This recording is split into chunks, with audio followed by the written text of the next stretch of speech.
Okay, we're here with Mark Clauzel at Vision Health and Fitness. We've been filming, do some interviews with the lads. We've had Lewis Scott and Bassi Razak.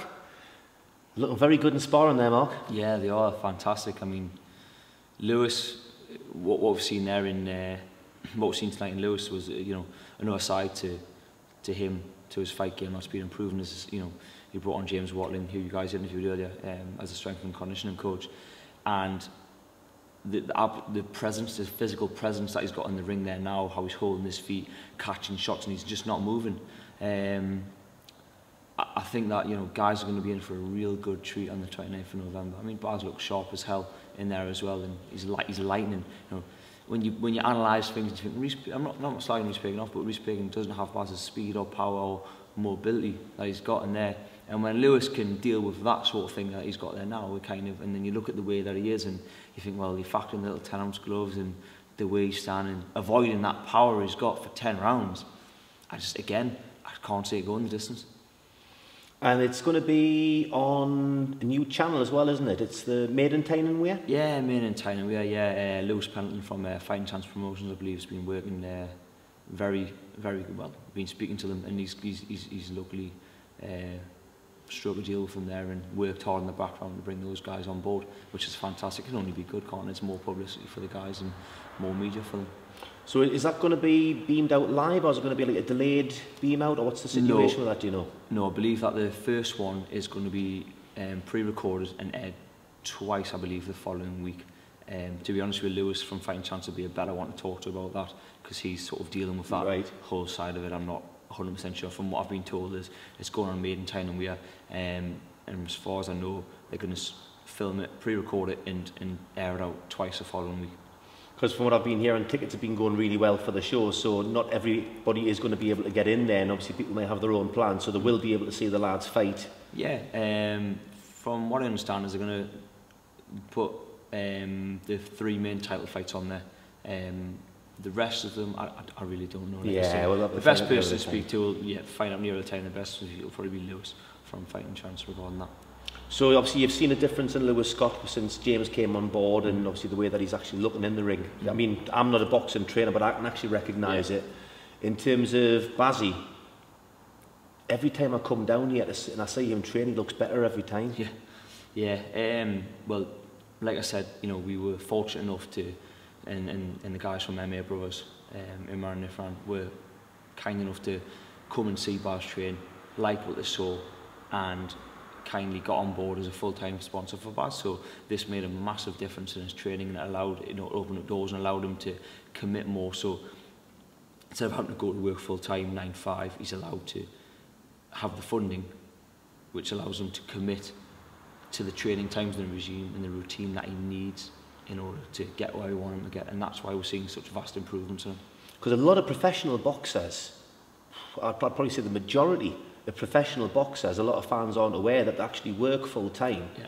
And when the prospects are coming through, you generally find the first half dozen to 10 fights they're having to work, and only when they start going up in levels, that they can actually, because they're getting bigger paydays, they can afford to do it full time. But it's obviously having that support from the start. It's got to be a great benefit.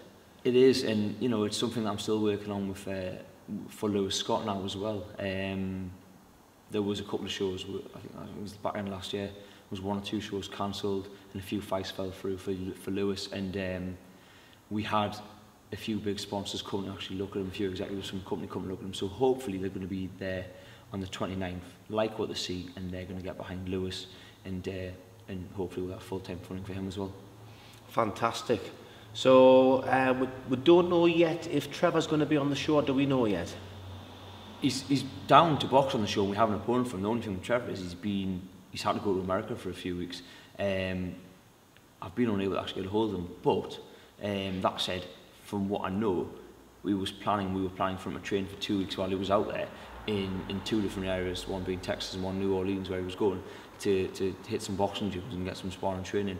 But again, I haven't spoken to him, so I don't. So you don't know where things are at the moment. I don't know what training's been doing. I don't know, so I'm going to have to wait and see when he's back in. I tried to ring him today. I thought he was back today, I think he must be flying back tonight and getting back in tomorrow.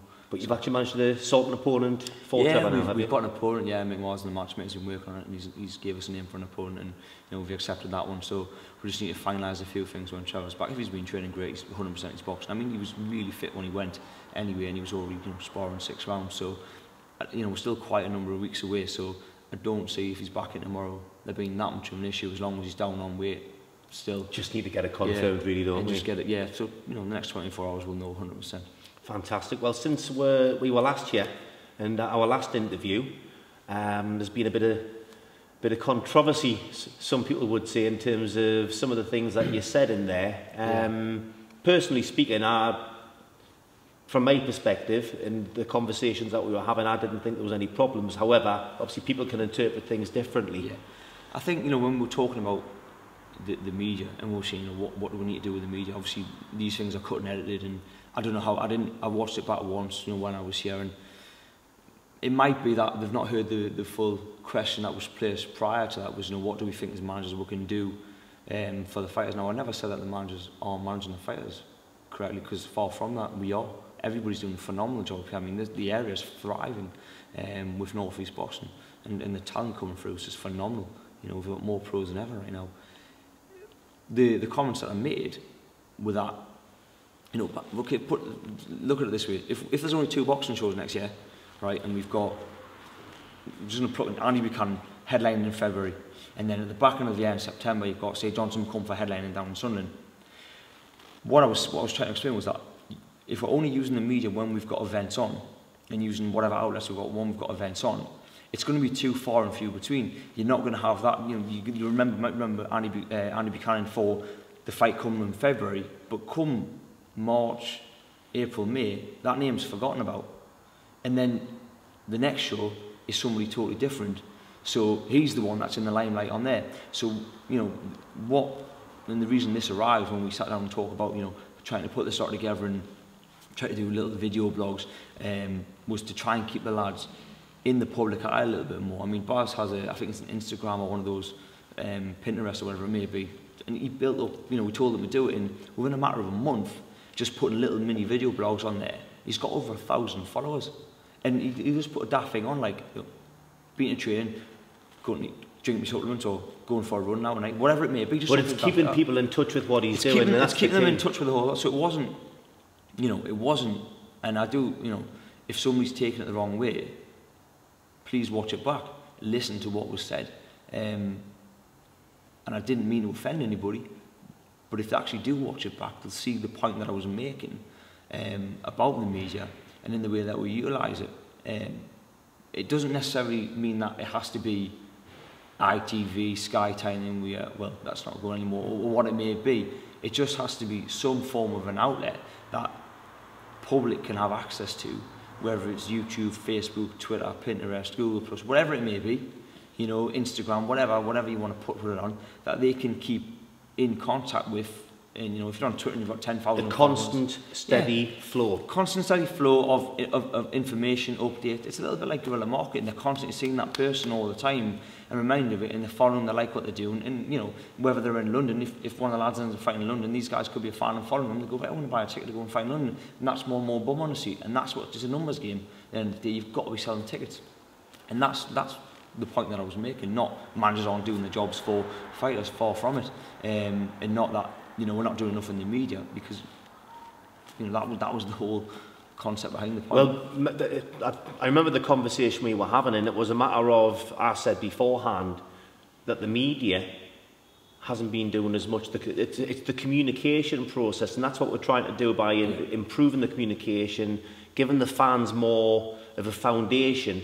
And obviously we're going to be developing the site, so there's going to be a lot more information on each boxer's page and all the information they need to have. It's going to be a paradise for fans in terms of being able to keep in touch with things, and we're going to have regular interviews like this. But in terms of from a North East boxing point of view, I mean, you're always going to get misunderstandings, and there's going to be rivalries and things like this. But we did an interview with Steve Wraith on Monday at the Bradley Saunders press conference, and there's been, I don't know what to call it, but there's been certain to's and fro's on social media, certain things escalate and certain things, and it's not good when you've got the obviously two promoters. You know, bear in mind that I get on well with both you guys. Yeah. And when I was speaking to Steve the other day, he was saying that he'd be happy. He'd be happy to sit down, have a talk with you, try and draw a line in the sand. And when I get on well with both of you, that's what I would like to happen. Look, I'm more than happy to sit down and talk to Steve. You know, we'll sit down and have a coffee together. You know, me and Steve have been friends a lot of years. You know, prior to any of us having any involvement in professional boxing. So, you know, it seems a bit of a shame and a bit of a waste, a little bit of bickering on Facebook and Twitter. It's even turned into this, to be honest with you. Listen, if Steve wants to talk, you know, he's got my number. Give us a call. You know, we'll sit down, we'll have a coffee. We'll, you know, sweep us all under the rug and move forward. I mean, I've helped Steve in the past on a couple of his shows, on the Boys of Box on his shows.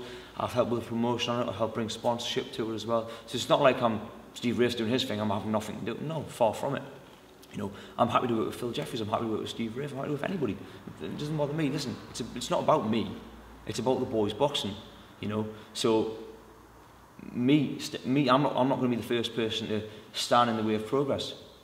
Because that's all I would be doing if I'm going, well, I'm not working with him, I'm going to stop the boys boxing. It's them that suffer, not me. So, it makes no odds to me. If somebody doesn't like me, they don't have to like me. I'll work with them, it doesn't really bother us. I've got nothing bad to say about any of them. I think, you know, what they're doing up here is fantastic. You know, it's only good for the area. It's only going to bring more champions up, it's bringing TV up. So... Well, you never know, we might have a gloves are off special with you and Steve there, but it's, I think a line needs to be drawn in the sand, because you know, you're both nice guys, and I think you've both got some really good innovative ideas. Steve's obviously involved with Eddie Hearn with his matchroom ties there, and that can only be good for the region. Of course, I know Bradley. You know, when we were both amateur together, me and Bradley sparred a lot of rounds together, and he's a very, very good talent, is Bradley. And I believe, you know, the way he's going now, I'll be surprised in the next 12 months if he's not a world champion. He's that good. Well, I was talking with Bradley, and very similar to Lewis in that he's another one where he's recently taken on a full-time strength and conditioning coach into his team, and he can already notice the difference. And it's as a professional boxer, you've got to tick every box, because if your opponent is ticking more boxes than you, you're giving yourself an uphill battle. I think the sort of the old view that was a lot of people were worried about doing strength and conditioning simply because of a bodybuilding image, and they're worried that we were going to put on too much weight. Frank Bruno. Yeah, slow themselves down, not make weight, and all these sort of things. But if you get a good strength and conditioning coach who knows that you must be working on sort of your fast twitch muscle fibers and reactions, not slowing you down, not working the muscle in the incorrect way to obstruct what you're good at, and looks and works with you and analyses you, you know, and all that explosive training, it's only going to benefit your speed and your power, and also and your confidence in there as well. And that whole side of when you fight a strong fighter, a bullish, calm forward fighter, you need to have these sort of things. You need to have that strength and resilience to be able to deal with it, and that's what these guys bring to it. They bring another dimension to it. And I'm a very, very strong believer. I always did it, and I'm a very strong believer that the lads should do it. I mean, you see Baz and Lewis do it, and you see Baz has always done it. This is new for Lewis, bringing it on board for this fight, and he already feels the benefits from it. And he says, I'm never going to go back to not doing it. So it's always going to be something that's part of his camp now. It'd be good for part of his development as well, because I think when you're a young lad, obviously Lewis is a young lad. He's 21. Yeah, he's smashing lad, but he's a young lad, and sometimes at that age, I know when I was 21, I didn't want to be told anything. Yeah. But when you can be stubborn and then somebody proves you're wrong and it's to your benefit, you sometimes start seeing things from a different perspective. You start being more receptive to things. The thing with Lewis was when his shoulder came out, when he was told, when he came and saw the physios and that here, and he was told, and he went to see people that he's got a damage to the shoulder. It was told it was rotator cuff, and it ended up just being a little bit of swelling between it, and you know, we needed to do strength and conditioning. His posture was wrong as well, because he might have overdeveloped or whatever. He'd grown to whatever it may have been. Yeah, compensate with his movement and whatever it might have been. So he's since took on board all the strength and conditioning, and you can see in him his posture, the way he stands, and his physical presence as well when he's in the ring. As we were talking about earlier when he was discussing, he looks huge. but he hasn't physically put that much size in, but it's just his whole comms, that aura around him, so to speak, when he's in there, you know, you can see it all in there. On both of them, on both the lads, they're both very competitive as well, and I mean, you would pay to watch a sport as good as that, wouldn't you? So. The thing is, I get on well with both lads, so whenever I see boxers who I know fight, it's different compared to when I'm watching people who I don't know, as you'll be aware of. But even just watching them two spar, there was a couple of the shots, but especially when they were going into the body, I was like... The oohs and the ahs come out, yeah, you think... Holding nothing back, yeah, holding nothing back. And you've got to call most... That's actually probably the cleanest spar I've had, those two. Best of friends outside the ring. Both lovely kids, great characters, not a bad bone in their body. But when everybody's got that one person that when you spar, it's like that rivalry, and they're so competitive, both undefeated, both got knockouts on that good knockout ratio, you know, both can punch virtually the same way, you know, and it's a great rivalry to watch, and it's great to watch them come through, because I'm you know, very confident in the next 18 months they'll both, I mean, Lewis sooner than Baz, because he's fighting for a title on this one, and then after that they're going to be going on to some major things over the next 12, 18 months, 24 months, and the pair of them on there headlining some big bills. That's a call, you know, one fight at a time, everything goes to plan. That's what I see, that's where I see those two going. Well, the future's looking bright, but the immediate future, November 29th, at Gates of Leisure Centre. Yeah. I'll see you before then, no doubt, but thanks very much, Mark. Cheers. Cheers.